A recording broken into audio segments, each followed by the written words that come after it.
Okay. Hi, my name is Kennedy, and my partner is Jacob Loomis and Tanner Milliken, and we're going to tell you a little bit about malaria disease today.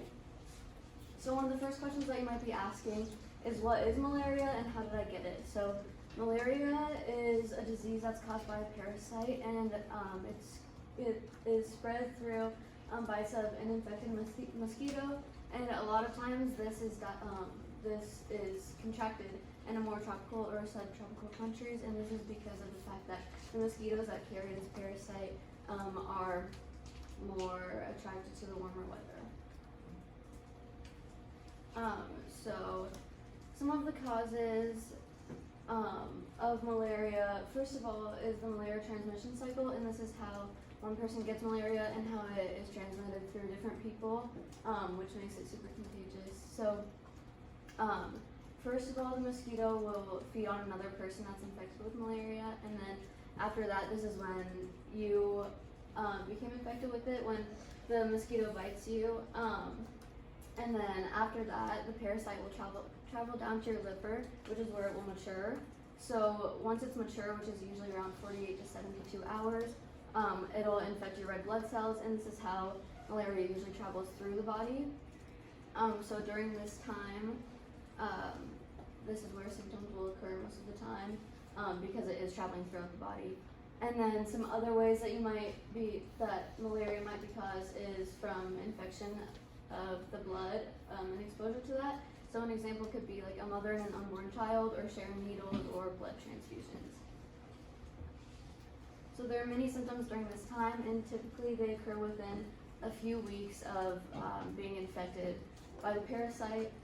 These symptoms usually come in waves or malaria attacks, so they'll start out with fever or with chills and shivers, and then it'll go to a fever, and then usually sweating. And this is just your body's natural reaction to any disease or infection that's taking place in the body. So it's trying to get your body back to homeostasis, or just like its natural state. And after the attacks, they usually end with your body going back to its normal temperature. And some other symptoms that you might be experiencing are headaches, rapid heart rate, cough, rapid breathing, or fatigue. So when diagnosing malaria, doctors will often ask you about your medical history, first of all, any medications, past immunizations, surgeries, all of that stuff.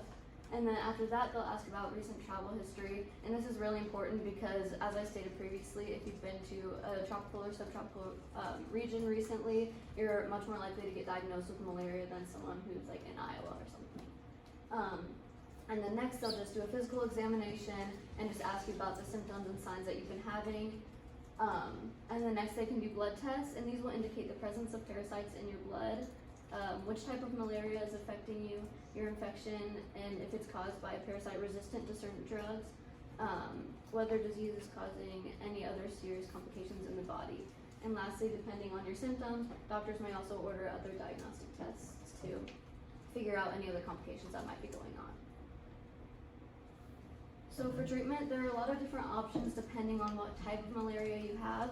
The first type is chloroquine, and this is the most preferred type, but a lot of times parasites are sensitive, or a lot of times it doesn't work with this parasite in the warmer weather, so then they'll have to use other options. So another preferred method for chloroquine resistant malaria is ACTs, and these are 2 or more types of drugs that will work together to fight against the parasite in the body.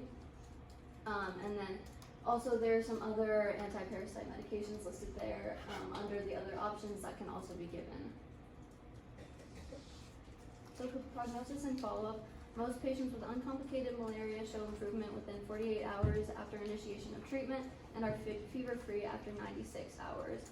Other more serious type of infections can carry a poor prognosis and a higher mortality rate if it's not treated. And this is why we're glad that you came here today, so that we can figure out your best treatment options and make sure that you're safe.